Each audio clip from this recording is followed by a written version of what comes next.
Well, if you're into the great outdoors and a good camping trip, you know that several good quality flashlights or lanterns are a definite must on your packing list.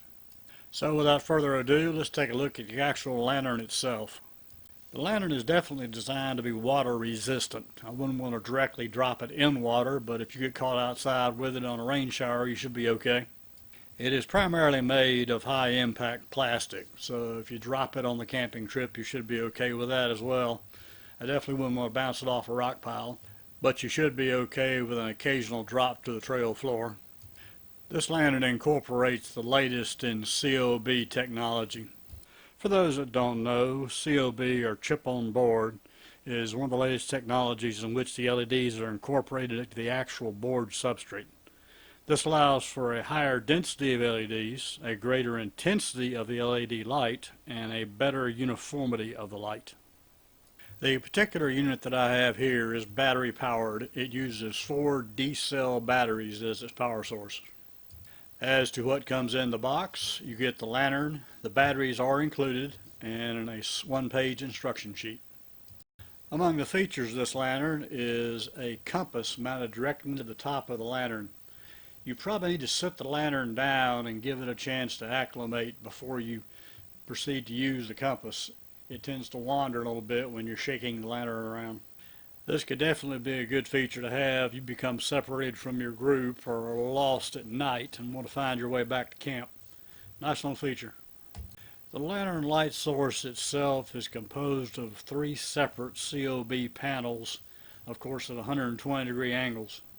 The bottom of the lantern has a retractable hook that you could use to hang the lantern in an upside down configuration. The battery compartment has a threaded cover. It's also gasketed to give you some water integrity. You do need to take care in putting the cover back on, as it is very easy to cross thread. Here's a quick look at the little one-page user manual that comes with a light. Note, of course, the fold-out handle on the top that I haven't mentioned yet. The light itself has 4 lighting modes: 100%, 50%, 30%, and 10%. You will note that there is definitely some flickering on the screen. I've got to emphasize, this is my webcam doing this. This is not the light. The light itself does not flicker. I'm sure somebody just said, well, that's all well and good, but how does it do outdoors? We're going to take a look at that right now.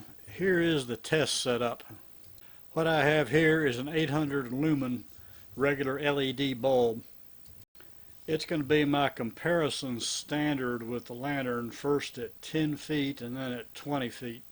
First off, here's the LED bulb at 10 feet away. Now here's the lantern at 10 feet.